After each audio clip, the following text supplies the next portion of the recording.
Hi everybody and welcome to another Moonstone Makes vlog. Today is Monday, May. It's Monday, May, I don't know what it is. Is it the 10th? Something like that, 11th. But today's my first day officially on maternity leave. Normally I would be at work today, but I am not. Lucy is still at her grandparents' house, so I am home alone. Colin's here, but he's working in the office. And so I thought I'd do a little vlog. I'm pretty much spending today trying to relax because I'm in my last month of pregnancy, so I'm trying to just kind of take it easy, but I'm also trying to prep for this baby. So this morning, after I dropped Lucy off at her grandparents' house, I went and ran a few errands. I dropped off all of the yarn that was purchased in my Moonstone Dyeworks shop update on Saturday. So thank you so much to those of you who shopped that last update before my Moonstone Dyeworks maternity leave.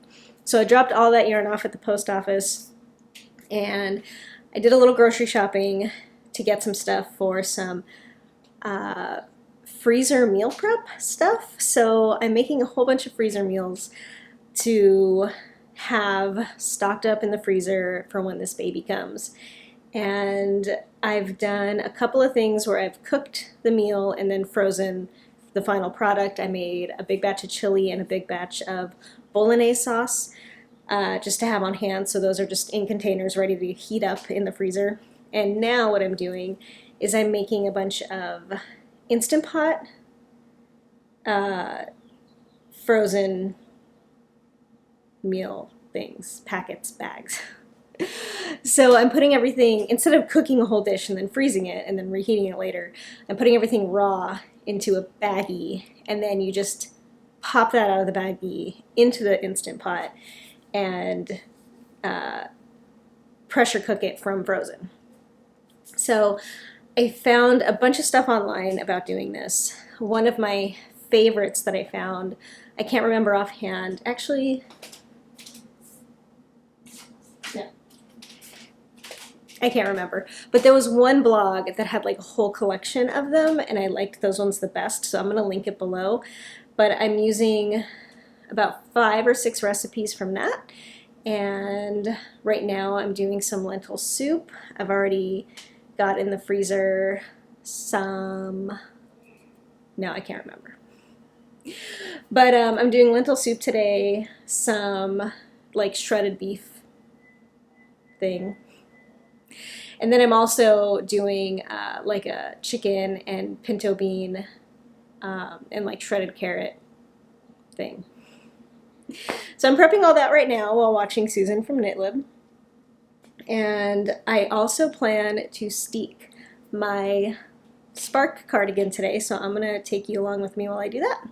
Until you stop and shape for the armholes and the front and the back, and then you pick up and do some ribbing around the collar and around the Sophie Hines access tank underneath it, so like something I don't mind if I lift up my arms and you see the bottom of it.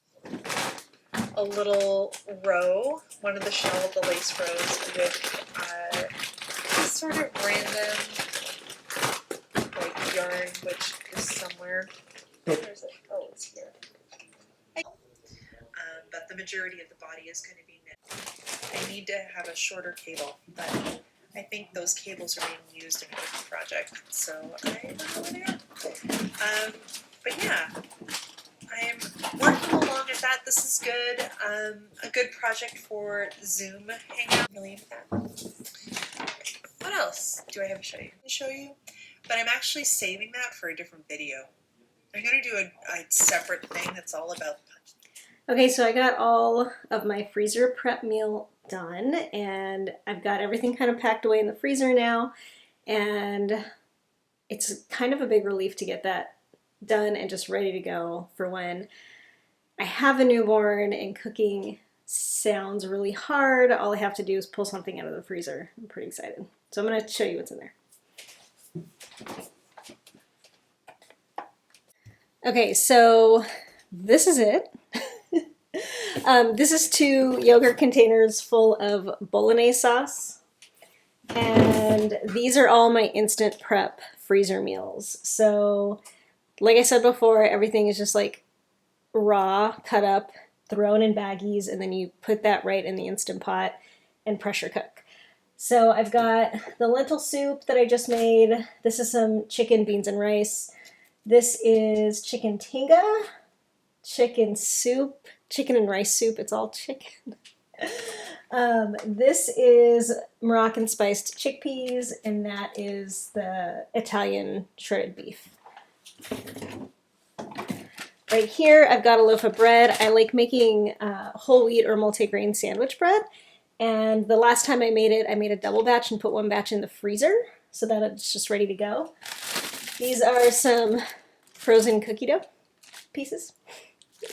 If you ever make cookies and make too much, just scoop out cookie dough onto a baking tray and freeze them and put them in a baggie. And then all you have to do is pop the frozen cookie dough pieces into the oven, bake them just like a minute or 2 longer, and they're really good. And then this is my chili. I have 2 containers of chili. It's how I always make chili. It's like ground beef style chili with like red beans, like kidney beans and pinto beans and stuff, and a bunch of peppers. And then this is some frozen waffles. I made waffles yesterday with some of my leftover Nutella from my last vlog video where I try pregnancy cravings. And I had some leftover waffles, so I like to freeze them and then I can just put them in the toaster. Back here, I've got 2 little baggies of some leftover pizza sauce that I made. That way, if I want pizza, I have sauce in the fridge already. And then all of these baggies over here are all homemade chicken stock. And I like to make chicken stock in my Instant Pot with just a bunch of chicken bones and we're done in there. Let's close it. So I make chicken stock in the Instant Pot with chicken bones and, you know, aromatics, carrots, onions, celery, bay leaves, salt, pepper, whatever.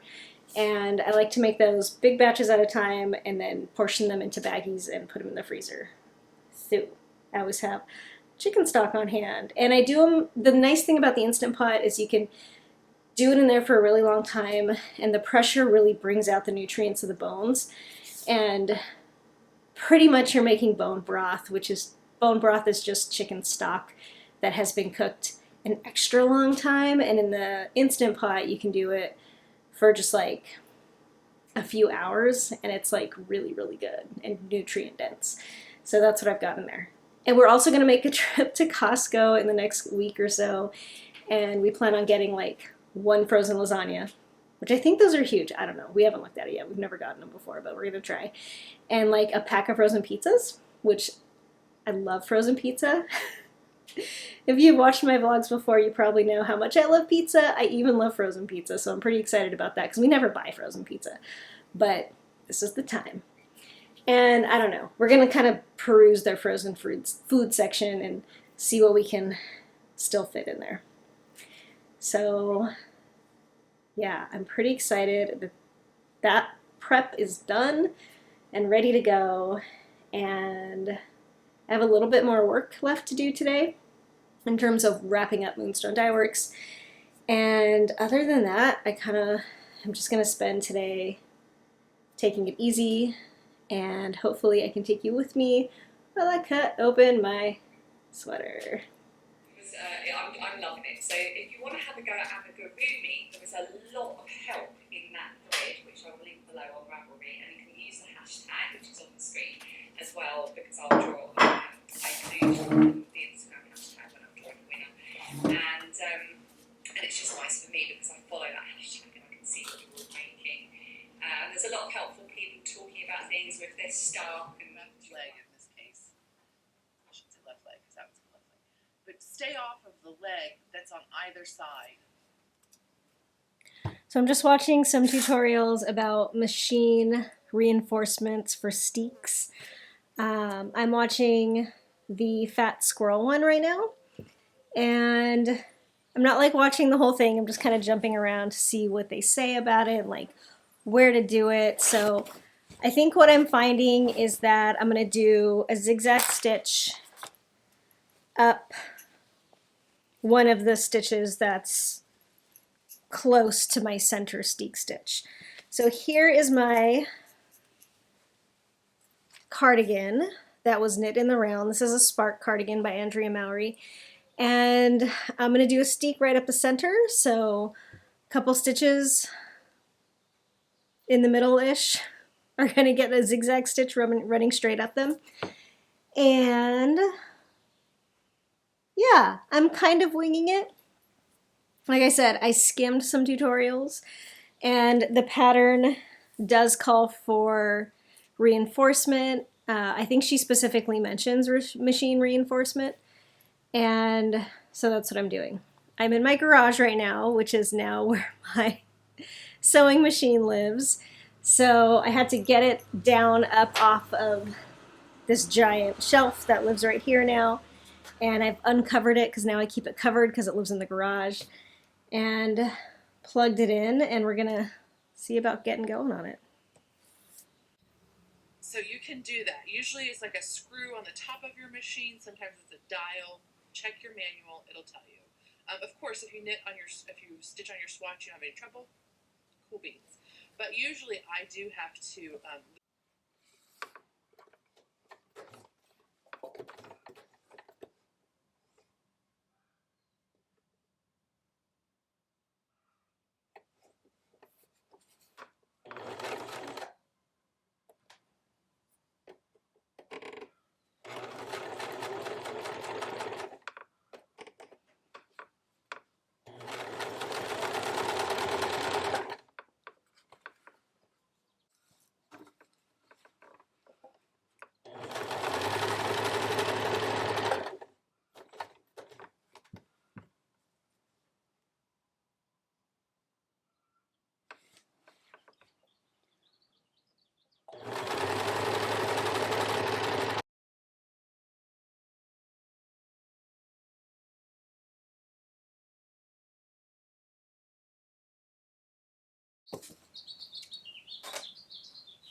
Okay, so there it is. You can kind of see my black zigzag stitching up either side. I don't know if I did it in exactly the right place. I'm not the biggest stickler for accuracy. But from the tutorials that I watched, I am pretty sure I did it about-ish in the same, or in the correct spot. It's a little hard to say because in a lot of the tutorials they're like, do it in this stitch, not in this stitch, or in this stitch, not in this stitch, and like this whole motion is a little like not that accurate. And I'm sure there's diagrams I could find online, but I did not bother. So this thread here, or this piece of yarn, is where I'm going to cut, and I'm just going to go ahead and do that right now. Yeah. Sticky.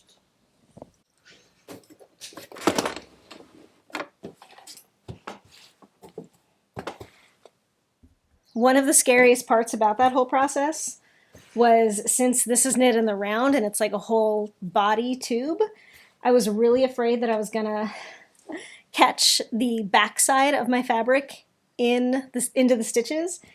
And that hadn't occurred to me before I started, but that was really scary. But I didn't. It all went fine. So let's get to cutting. With my favorite little snippy doos.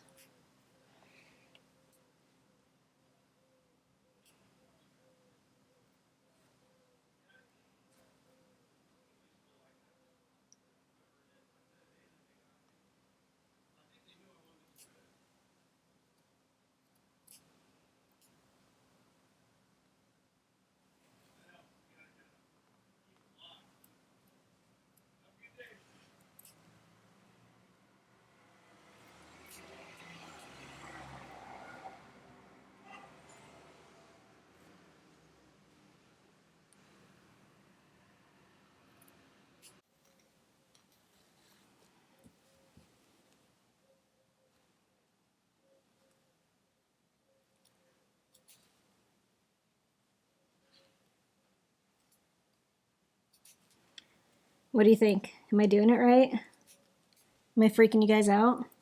Am I doing it totally wrong? This is like the third, I think, time I've steeked something, and I've done it pretty off the cuff every time.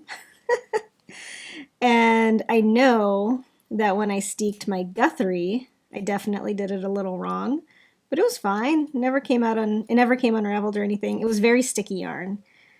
And that time I did a crochet reinforcement and I did it in the wrong column of stitches.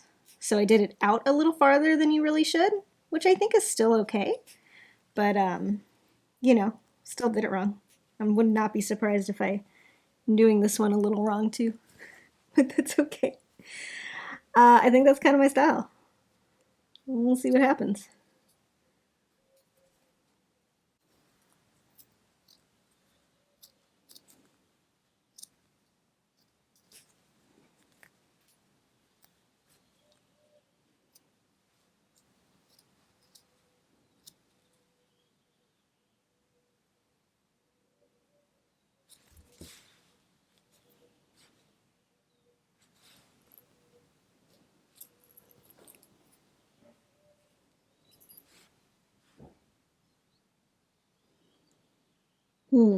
Okay. So something is a little wrong. Somehow my stitches got shifted from this steek panel down here to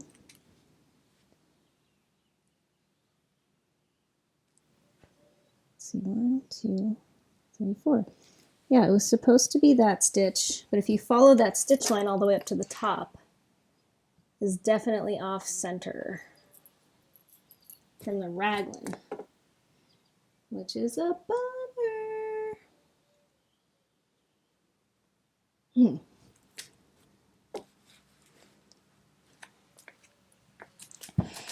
So this, I think it's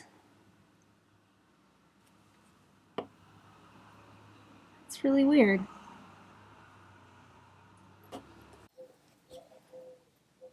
Oh well, there's nothing I can do about it now. So, I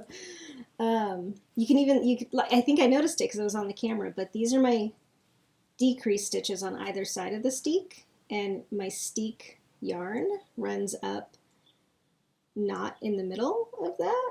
But the thing is they started in the middle of my bottom steek stitch. Like it's on the, I started the steek on the correct stitch down here, but somehow my middle steek stitch or panel traveled because it's hard to, like, it's not a clear steek panel in this section. So something shifted when I was knitting it, and it shifted that way.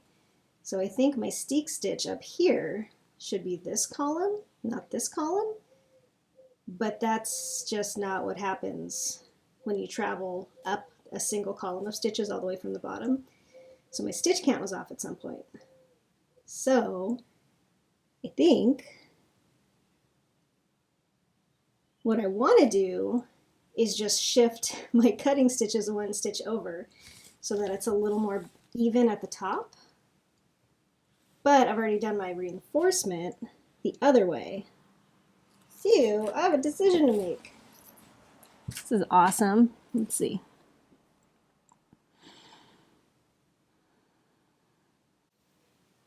Okay, I'm just going to shift my cutting to a half a stitch over, and at least that'll be something. And I still will not go into my zigzag stitches. It'll work out. It'll be fine. I'm lame. I know. It's okay. I understand that. So let's see. Instead of continuing to cut here, I'm going to cut here now.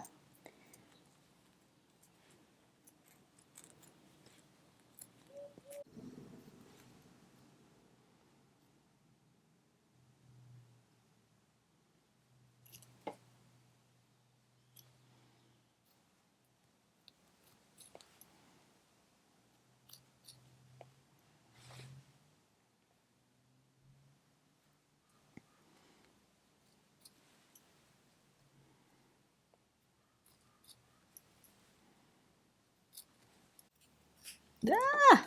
I did it. It's done. what, let's see, so, 1, 2, 3,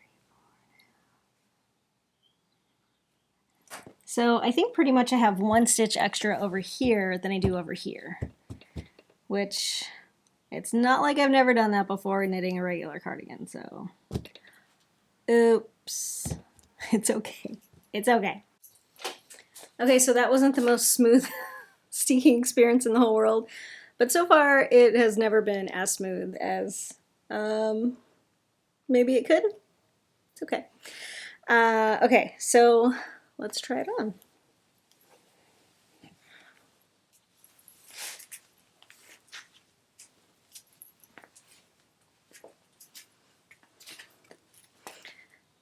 There it is. It's a little short for my liking, but hopefully it'll block a little longer. It probably will. Okay. We are done. We've got a little bit of extra room on one side versus the other, but you know what? It doesn't matter. It like does not matter. It's fine. I can't tell. It'll be fine. It'll be fine. But here it is, steeking done. Don't do what I do. Do more research. And look at your steek panel a little more closely before you cut.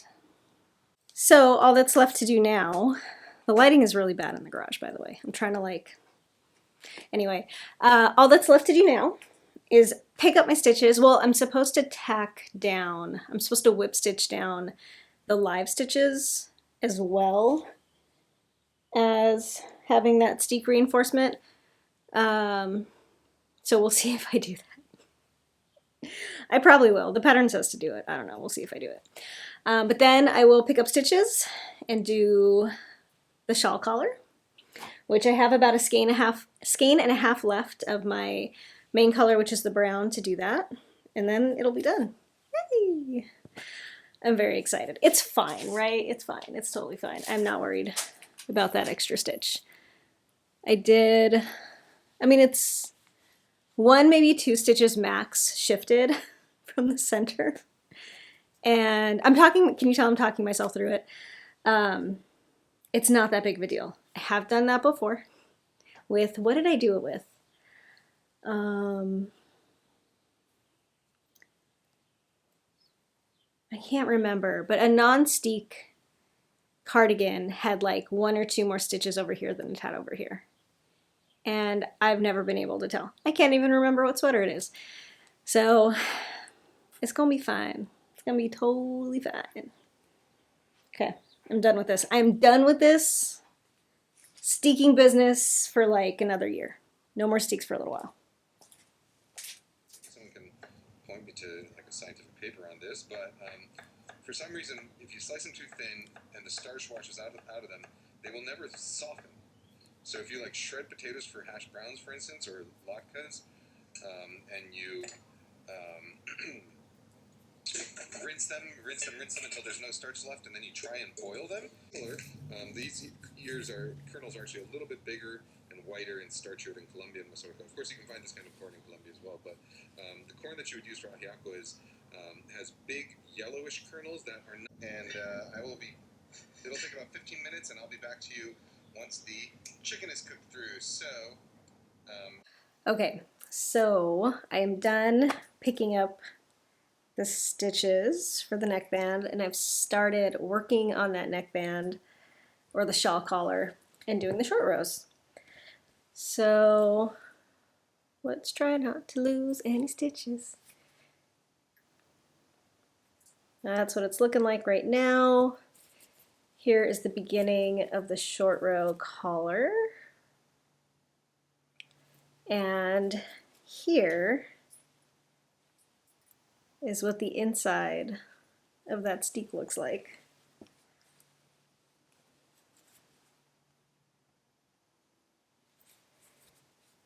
So there it is. It's folded over now that I've picked up all those stitches.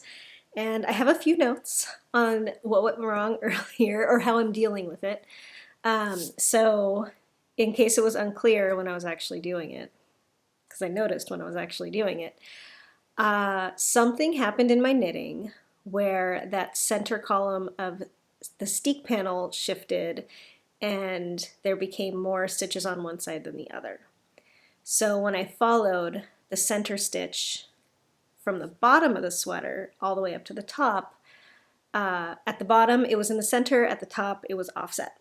So what I should have done and what I would have noticed if I had really looked at it before reinforcing and cutting and everything is I would have seen my center like yarn go kind of like this or something, but I didn't. So I ended up, so my steeks were kind of off at the top.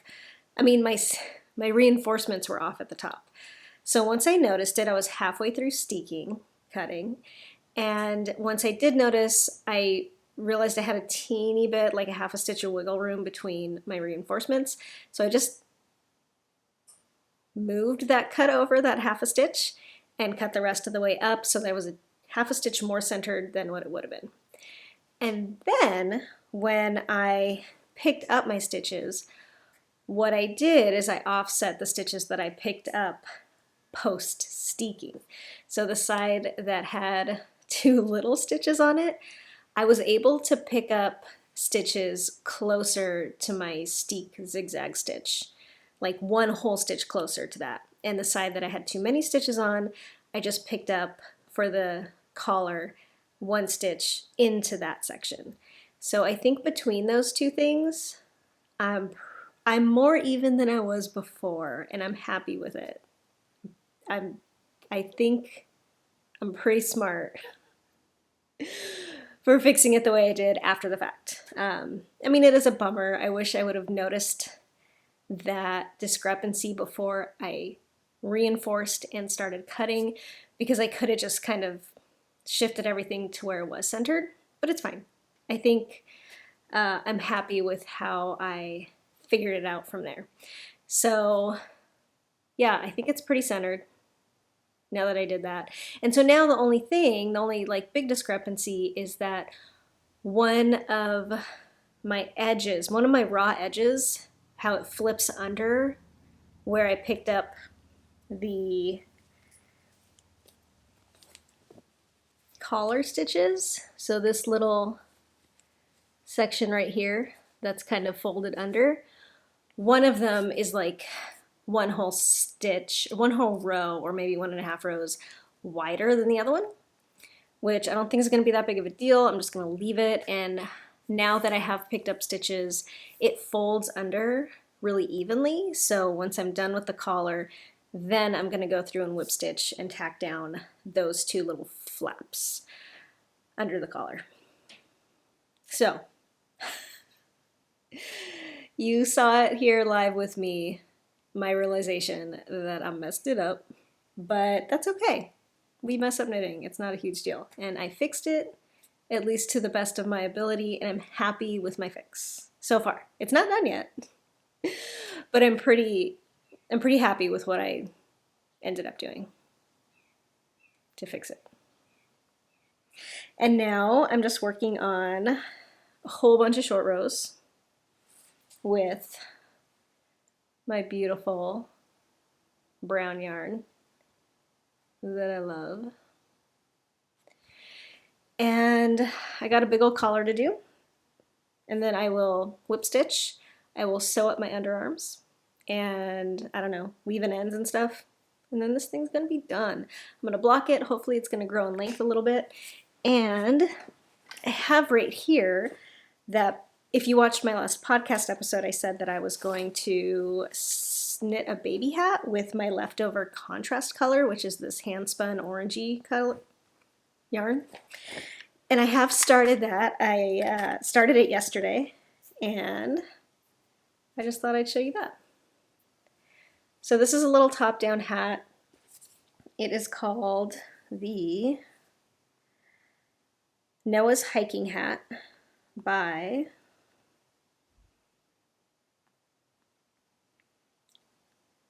JoJo Tricot,